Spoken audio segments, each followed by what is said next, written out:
Hello everyone, कैसे हो आप सभी। उम्मीद करता हूँ बहुत अच्छे होंगे, स्वस्थ होंगे, मस्त होंगे और अपनी पढ़ाई को जोरों शोरों से कर रहे होंगे।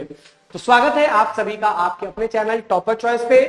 तो आज इस चैनल के माध्यम से हम सभी बहुत ही इंपॉर्टेंट टॉपिक के बारे में डिस्कस करेंगे और वो जो टॉपिक है वो कोई और नहीं, वो टॉपिक रहेगा हमारा क्लास 10 बिहार बोर्ड का जो इंग्लिश का हमारा जो सिलेबस रहता है वो क्या रहता है, सिलेबस में किस तरीके का क्वेश्चन पूछा जाता है, क्या क्वेश्चन के वेटेज होते हैं, कहां कहां से क्वेश्चन आते हैं, हमारे लिटरेचर सेक्शन से कितने क्वेश्चन आते हैं, हमारे ग्रामर सेक्शन से कितने क्वेश्चन आते हैं। तो बेसिकली आज का जो हमारा क्लास है तो वो हमारा सिलेबस बेस्ड क्लास है कि क्या सिलेबस होती है। क्योंकि जब हम किस चीज को पढ़ रहे हैं तो हम ये चीज जानना जरूरी है कि हमारी सिलेबस क्या है, हम किस तरीके से अपने आप को तैयार करेंगे, क्या सिलेबस होगा, क्या हम पढ़ेंगे, क्या हमें पढ़ना है, कहां से क्वेश्चन आते हैं, कितने मार्क्स के क्वेश्चन आते हैं, इन सभी के बारे में हमें जानना बहुत ही जरूरी है। तो चलिए आइए शुरू करते हैं बिना टाइम के वेस्ट किए हुए।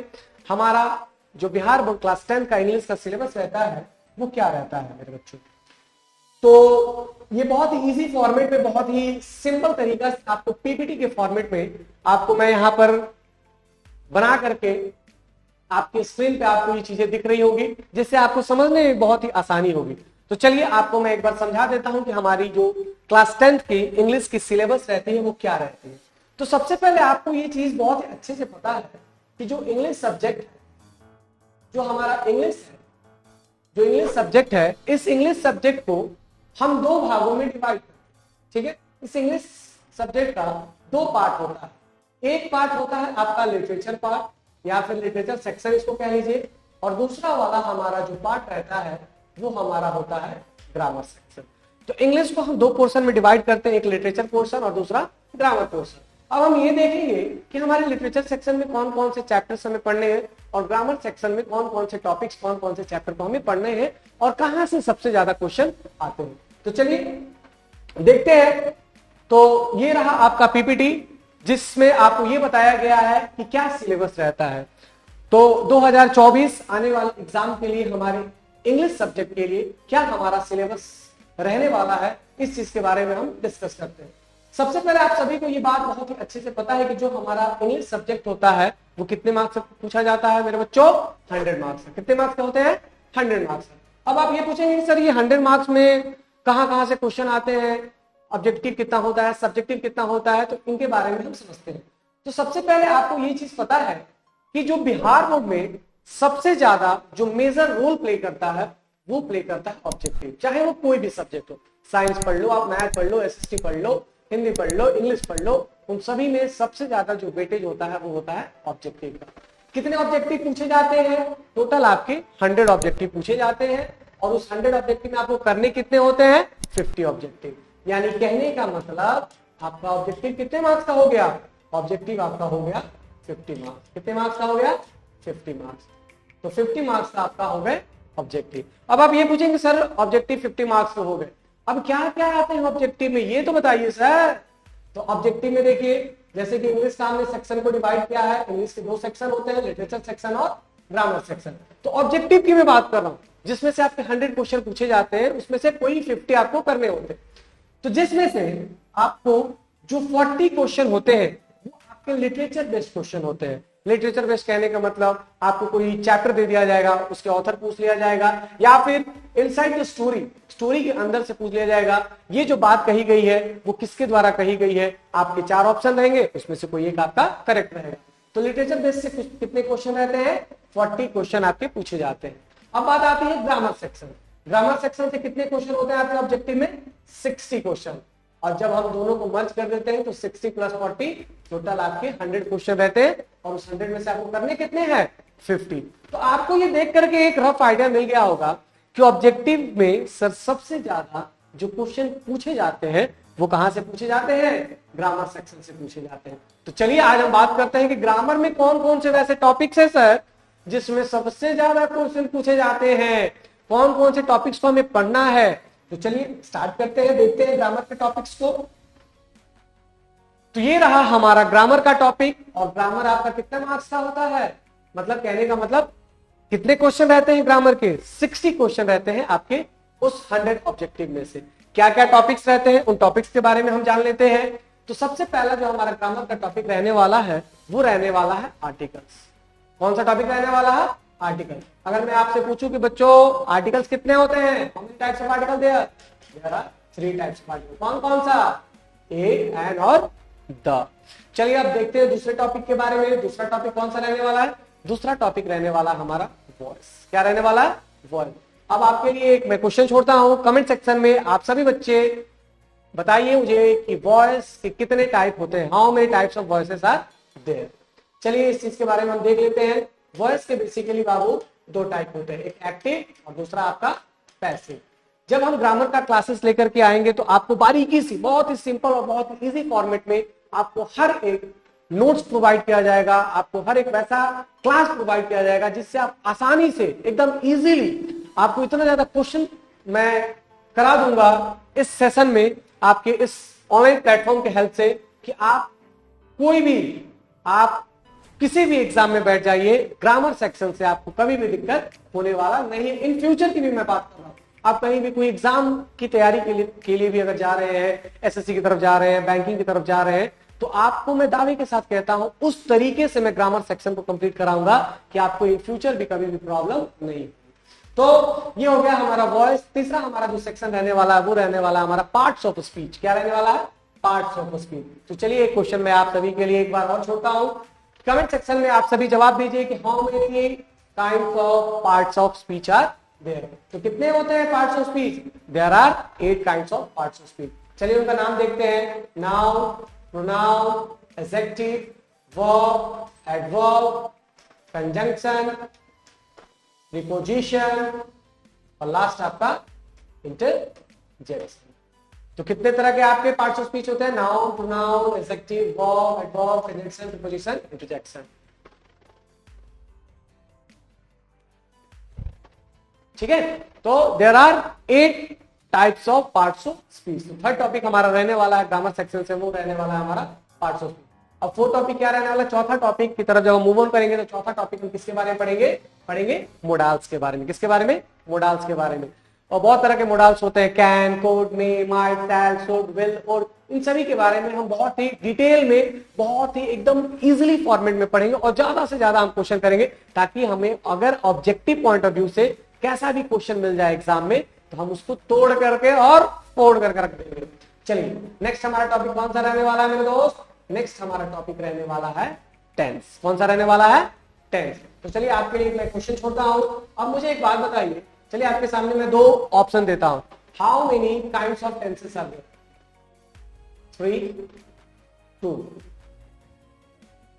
जो 3 वाले होंगे ए को टिक करेंगे और जो 2 वाले होंगे वो बी को टिक करेंगे। जल्दी से कमेंट सेक्शन में आप सभी जवाब दे दीजिए, how many types of tenses are there.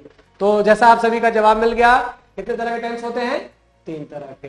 तो ए जिन्होंने टिक किया है उनका जवाब सही है। तो टेंस के बारे में हम पढ़ेंगे ग्रामर सेक्शन में।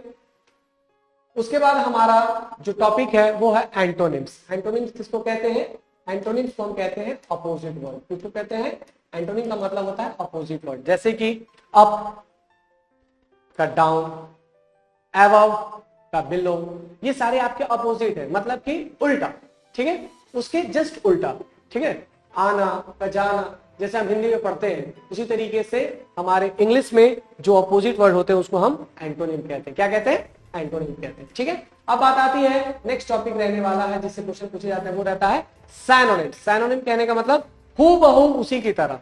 ठीक है, एकदम वैसा ही, एकदम मीनिंग जो है मैच करना चाहिए। ठीक है, उसके बाद हमारा जो क्वेश्चन आता है ग्रामर सेक्शन से वो होता है ट्रांसलेशन। ठीक है, ट्रांसलेट करने के लिए दिया जाता है। ठीक है, तो जब हम टेंस को पढ़ेंगे तो इस टेंस से ही क्लियर हो जाएगा हमारा ट्रांसलेशन कि हम कैसे सेंटेंस को ट्रांसलेट करेंगे हिंदी टू इंग्लिश। ठीक है, नेक्स्ट जो हमारा टॉपिक रहने वाला है ग्रामर में जो क्वेश्चन पूछे जाते हैं जिससे, वो रहता है हमारा नरेशन। किससे पूछे जाते हैं? नरेशन से। तो आपको ये भी पता है कि नरेशन के कितने टाइप होते हैं, how many kinds of narration there? 2 types. कितने होते हैं? 2, डायरेक्ट और इनडायरेक्ट। ठीक है, डायरेक्ट और इनडायरेक्ट स्पीच। नरेशन का एक दूसरा नाम क्या होता है बाबू? स्पीच होता है। तो हमारा जो लास्ट टॉपिक रहता है वो रहता है आपका स्पेलिंग टेस्ट।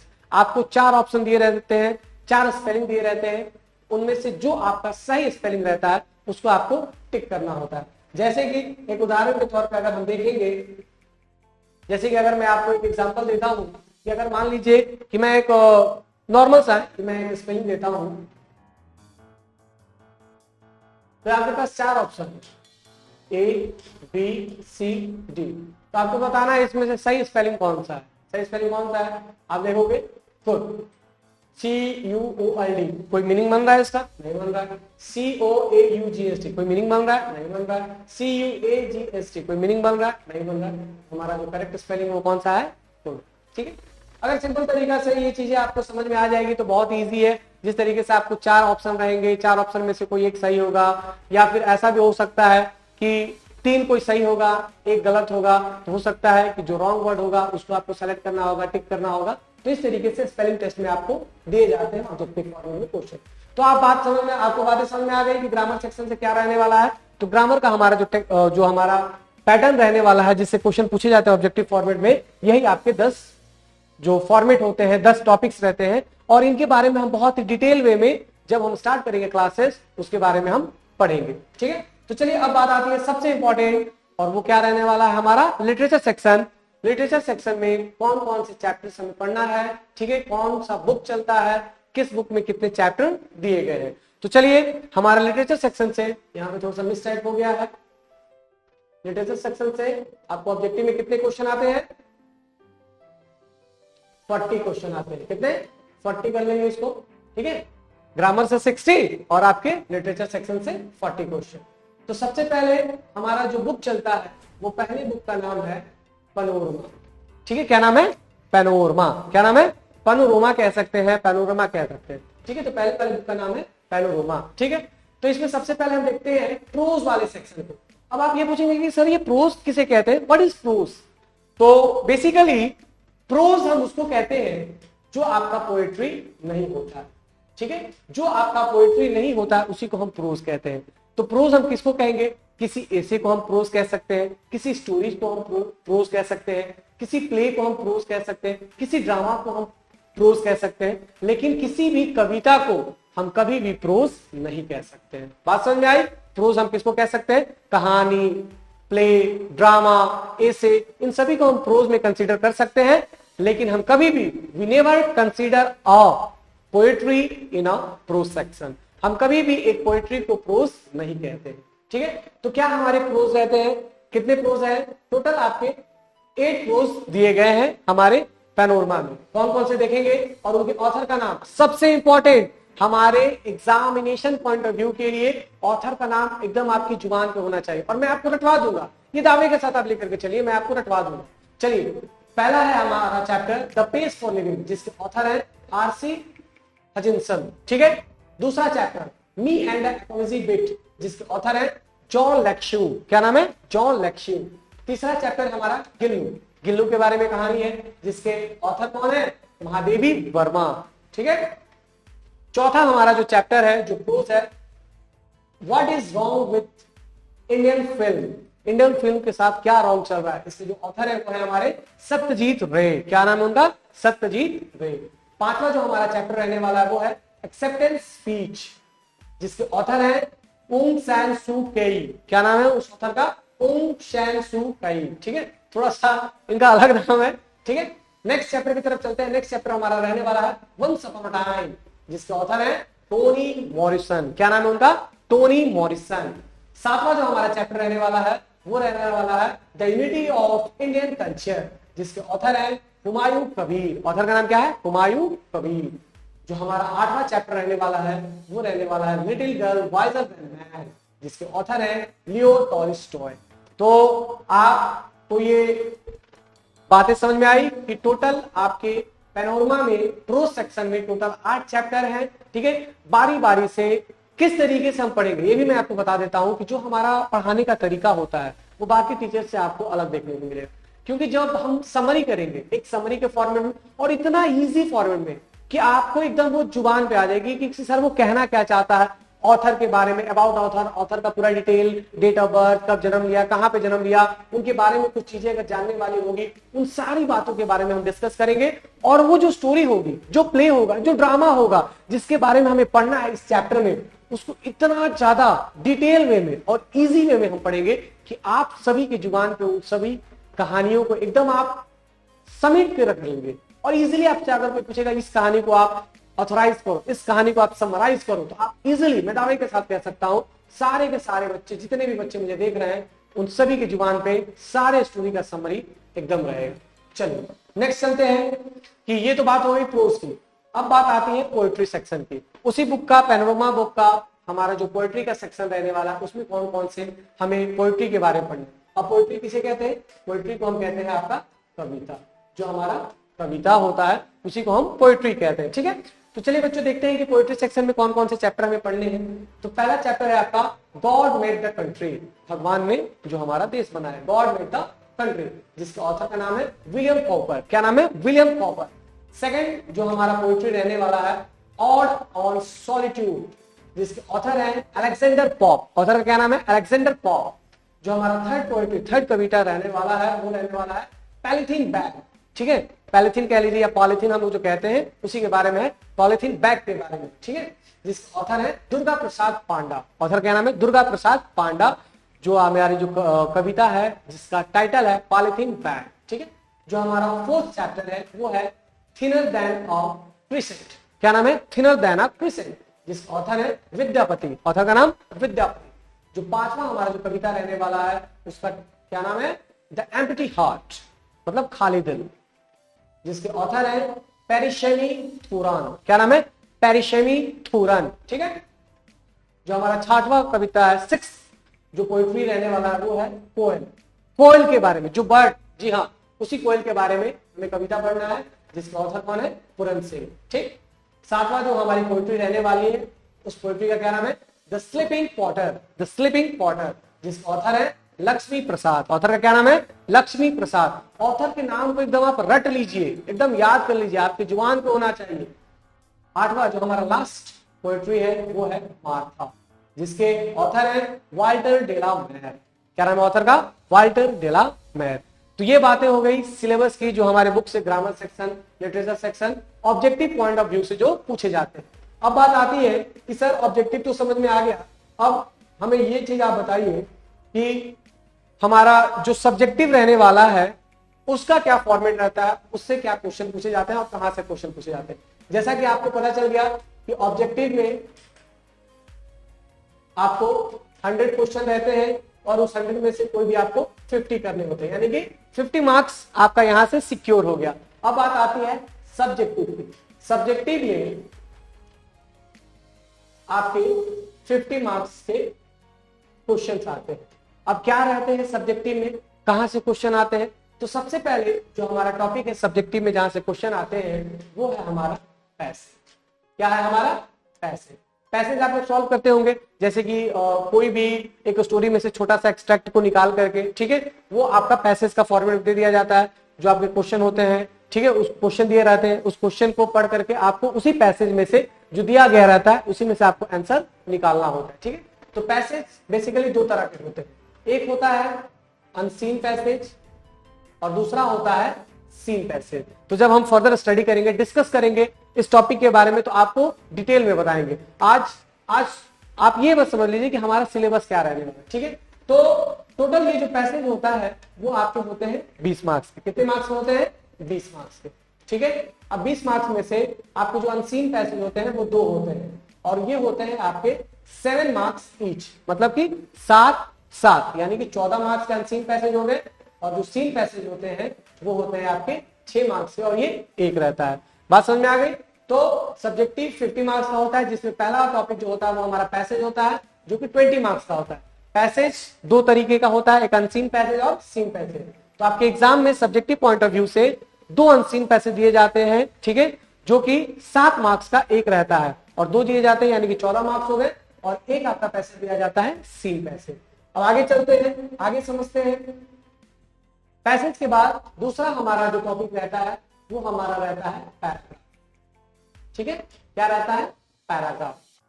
ठीक, पैराग्राफ राइटिंग, पैराग्राफ लिखना होता है हमें। ठीक, तीसरा हमारा जो टॉपिक रहता है वो हमारा रहता है नोटिस, एप्लीकेशन या फिर letter.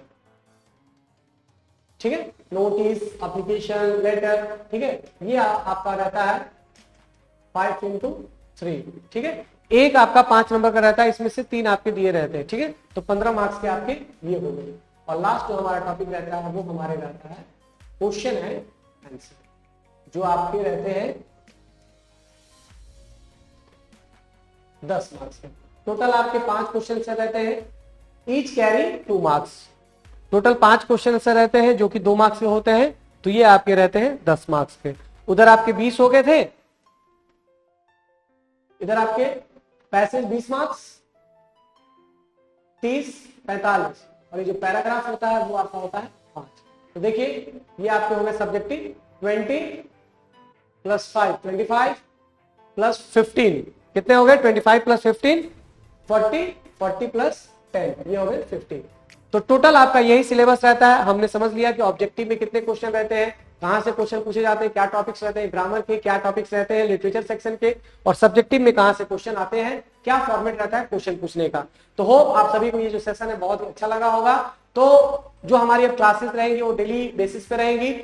Each and every topics के बारे में हम डिस्कस करेंगे, चाहे वो ग्रामर हो चाहे लिटरेचर हो, किस तरीके से ग्रामर के हम क्वेश्चन को सॉल्व करेंगे, कैसे हम लिटरेचर के सेक्शन को सॉल्व करेंगे, और ज्यादा से ज्यादा हमारा फोकस रहेगा ऑब्जेक्टिव पॉइंट ऑफ व्यू से, क्योंकि आपने देखा कि ऑब्जेक्टिव कितने मार्क्स कैरी करता है, 50 मार्क्स कैरी करता है, और ऑब्जेक्टिव से सबसे ज्यादा क्वेश्चन कहां से पूछे जाते हैं, ग्रामर सेक्शन से। तो इसलिए आप सभी के लिए ग्रामर बहुत ही ज्यादा इंपॉर्टेंट है। जब तक आप ग्रामर नहीं सीखोगे तब तक आप इंग्लिश नहीं सीख सकते हो। और आने वाले फ्यूचर के लिए भी आज के इस परिवेश में आप देख सकते हो कि इंग्लिश की क्या वेटेज है। आप कहीं भी जाइए, इंटरव्यू में जाइए, जॉब्स के लिए जाइए, अगर आप अप्लाई कर रहे हैं, ठीक है, तो अगर आपकी इंग्लिश ही नहीं है तो आपका वहां जाना एकदम फिजूल है, बेफुजील हो, आप वहां पे मत जाइए, आप अपना टाइम वेस्ट कर रहे हैं। तो इसलिए इंग्लिश को आप वैसे ही ट्रीट कीजिए, वैसे ही कंसीडर कीजिए जैसे बाकी आप सब्जेक्ट्स के लिए कर रहे हैं। और तो मैं कहूंगा इंग्लिश को आप ज्यादा वेटेज दीजिए, क्योंकि अगर आपके फ्यूचर में चल करके अपना नाम को दूसरे से अलग दिखाना है, दूसरे से अलग कुछ करना है, अपने ड्रीम जॉब को पाना है, तो आपको इंग्लिश की तरफ जाना होगा, इंग्लिश को पढ़ना होगा, ठीक है। तो उम्मीद करता हूं आप सभी को ये जो हमारा सिलेबस है वो समझ में आ गया होगा, ठीक है। जो बच्चे इस चैनल को सब्सक्राइब नहीं किए हैं उसको सब्सक्राइब कर देंगे, और ज्यादा से ज्यादा अपने भाइयों में, मित्रों में, ठीक है, जो भी आपके सगा संबंधी होंगे, जो क्लास 10 बिहार को 2024 में अभी एग्जाम देने वाले होंगे, उन सभी को ये चैनल शेयर कर देंगे। इस चैनल के माध्यम से आपको सारे सब्जेक्ट्स के फ्री क्लासेस प्रोवाइड किए जाएंगे, और बहुत ही इजी फॉर्मेट में, बहुत ही सिंपल तरीका से हर एक कॉन्सेप्ट बताए जाएंगे, हर एक ट्रिक बताए जाएंगे, कैसे आपको ज्यादा से ज्यादा स्कोर करना है, कैसे क्वेश्चंस को अटेम्प्ट करना है, क्योंकि ये चीजें भी जानना हम सभी के लिए बहुत ही जरूरी है। तो चलिए, होप आप सभी को ये सेशन बहुत ही मजेदार लगा, अच्छा लगा। अगर अच्छा लगा तो ज्यादा से ज्यादा इसको लाइक कीजिए, शेयर कीजिए और सब्सक्राइब कीजिए। मिलते हैं अगले क्लास में एक नए सेशन, एक नए टॉपिक के साथ में। तब तक के लिए thank you so much, good bye, जय हिंद।